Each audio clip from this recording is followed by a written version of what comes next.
Hey, busy bees. Welcome back to the workroom. We are getting closer and closer and closer to the holidays and a time when we want to give gifts to all the people that mean something special in our lives. And so I've come up with this quick and easy project. It should be a good one for all the sewers in our life. As you can see in front of me, we've got some pin cushions. We've got a couple different colorways going on here. We've got our original one done in purples and greens, and then one for my mom that's done in yellows. Now, my mom doesn't like purple, so we had to come up with a different colorway. And along the way, we found that it is so much fun, but oh my goodness, you're going to end up being as addicted to these as you were to the keychains. They go so quick and so easy to put together. And I don't know about you guys, but we're getting ready for snow here. I have my snowflake shirt on. I can't wait for the snow. It is so beautiful to watch when it comes down. And this is the perfect project to make while the snowflakes are flying, because you can just sit there and play in the fabric and fiddle with the embellishments and change the look over and over and over again to whatever speaks your own personal style. So, with that said, we're going to go ahead and get started, and I will clear off the table here and put together the supplies that you're going to need to make your very own pin cushions. And so, yeah, let's get started. Okay, so for supplies, you're going to need one 2-inch by 11-inch piece of batting. You're going to need two 5-inch circles. Now, these are going to be the pin cushion themselves, just so you know where to place your fabric. And then you're going to need one 9-inch square of fabric, and this is what's going to cover your base. You don't see a whole lot of it, so maybe put your pretty stuff on the top versus on the bottom. But however that works out. Then you're going to need a base. Now, my base is a cat food can because the roommates are convinced that they're cats. And on the other hand, the cat thinks she's a dog, so I don't know, they're all a little goofy. You're going to need some wool scraps. Now mine, I cut out using a die cutter. So I've got my leafy greens, and I've got my floral, and then I've got my little circle. And then what I like to do is layer these up and then put them on top of my pin cushion as my decoration. Okay, you can draw them out. If you have a die cutting system, you can go ahead and use that. I will link down below the dies that I have used, so if you want the same ones, you can go ahead and get those. A little piece of ribbon would be great. You're going to need some PVA or school glue. Brand doesn't matter. Just make sure it's full strength. Don't water it down. Some foam brushes would be great. You're going to need some fiber fill, some stuffing. If you don't want to use fiber fill to stuff your pin cushion, you could use cracked walnut shells. You could use emery sand. Pretty much anything that you want to put in there, you can go ahead and use in there. Use whatever you have on hand. That's always my rule of thumb. Okay, so what are the first things we need to do to get started? Well, the first thing you need to do is prep your base. So you'll take your PVA glue, school glue, full strength, and you'll paint the outside rim of your base. Once you get that good and thick on there, then you'll go ahead and take your piece of batting, lining it up with the bottom of the can, and you will wrap it around the outside of your base. There will be a little bit of an overlap. Don't worry about that. That's fine. You will have stuff sticking up over the top of the can. up here. Don't worry about that. That's fine too, because when we wrap our fabric, all this will get wrapped inside and give us a little extra stuffing. So that's great.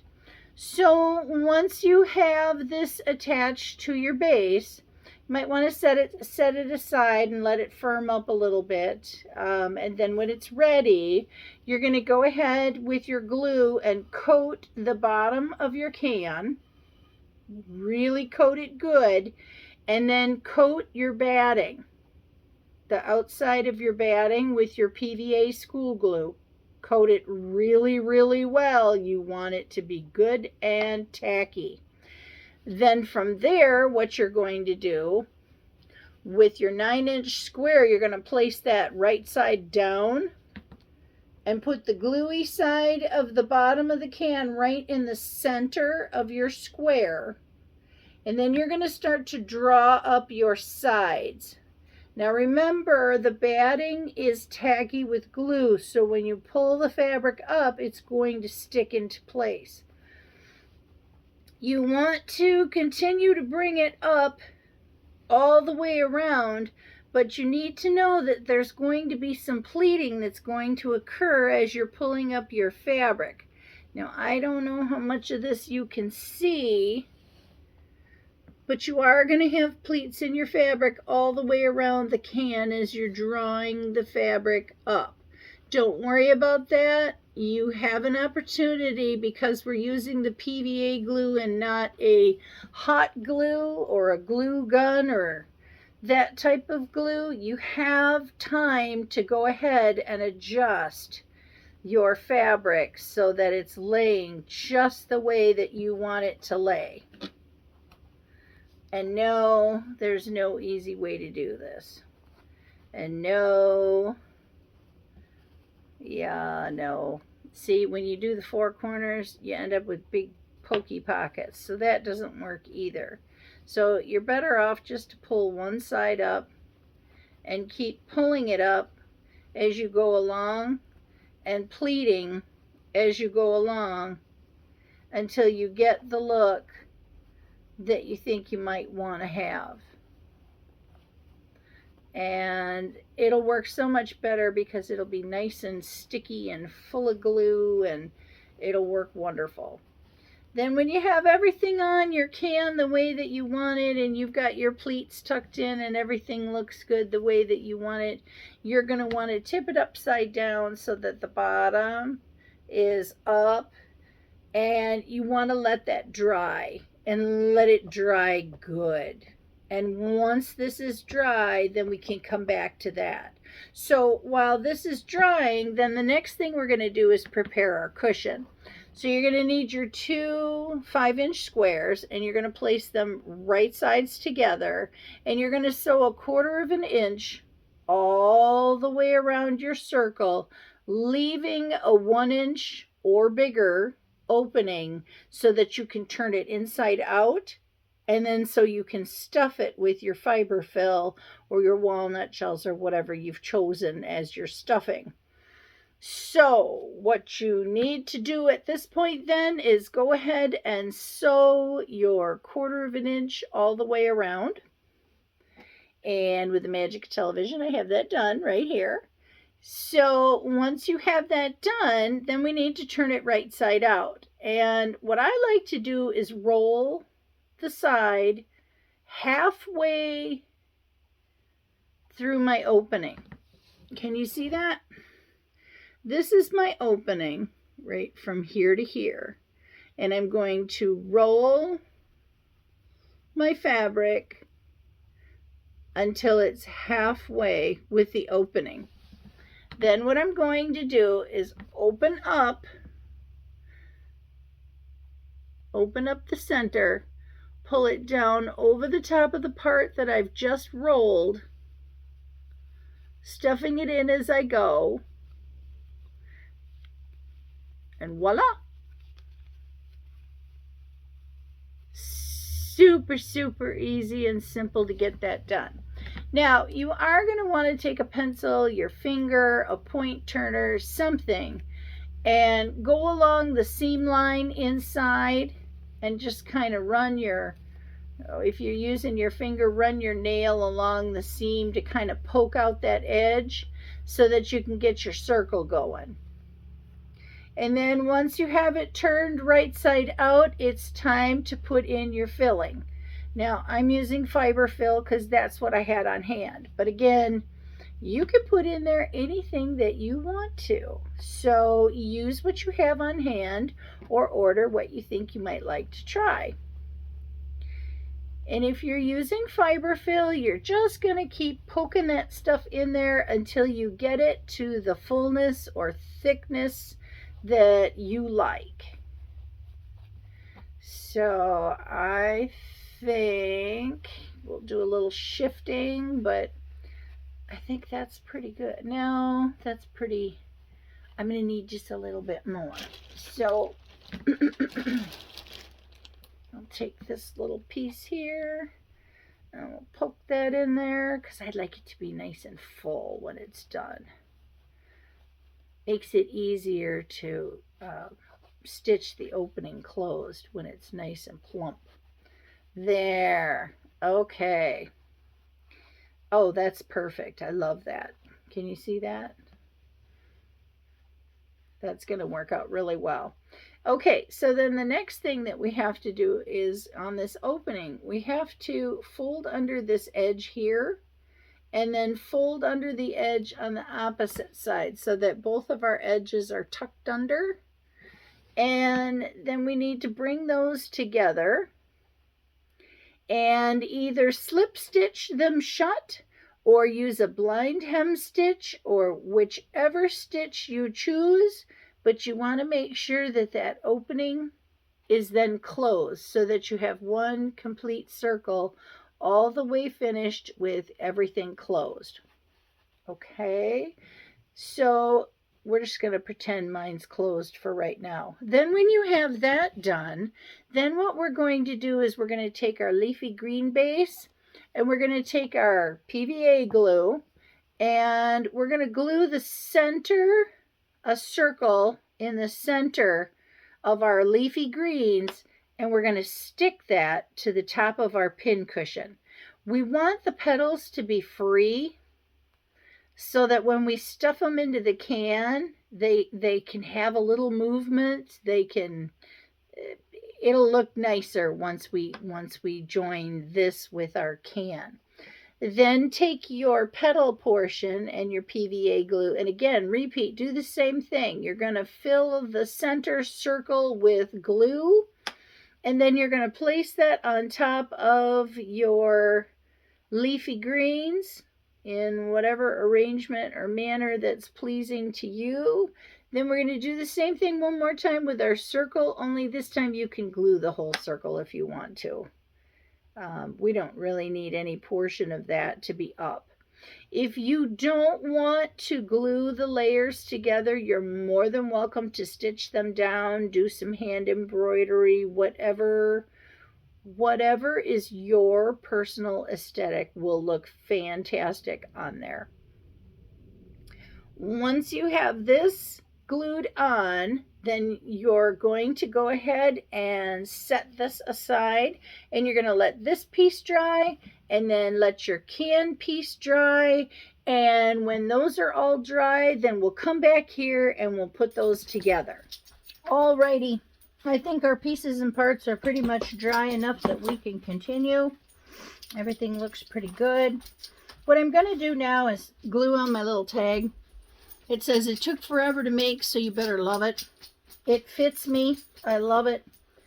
I want it to show for the words, so I want to be able to look at it and place it right where I want it to go. And I'm just going to glue the edge here and stick it on and pull it down. Kind of a sassy little tag, but I love it. So see, now it'll be viewed and you can see it sticking out from underneath of the flower. Perfect. So now we've got to attach our pin cushion to our can, and we're just simply using some PVA glue. or regular school glue, whatever you want to call it. So I'm going to goop it up good. And we're just going to glue the top edge of the can. We don't need it rolling inside. We just want it on the top edge of the can, which is where our pin cushion's going to sit. So then we figure out how we want that.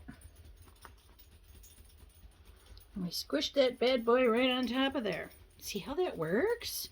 Oh my gosh, it looks so cute. Okay, but I don't really love this line. So I thought it could be softened up with a little bit of trim.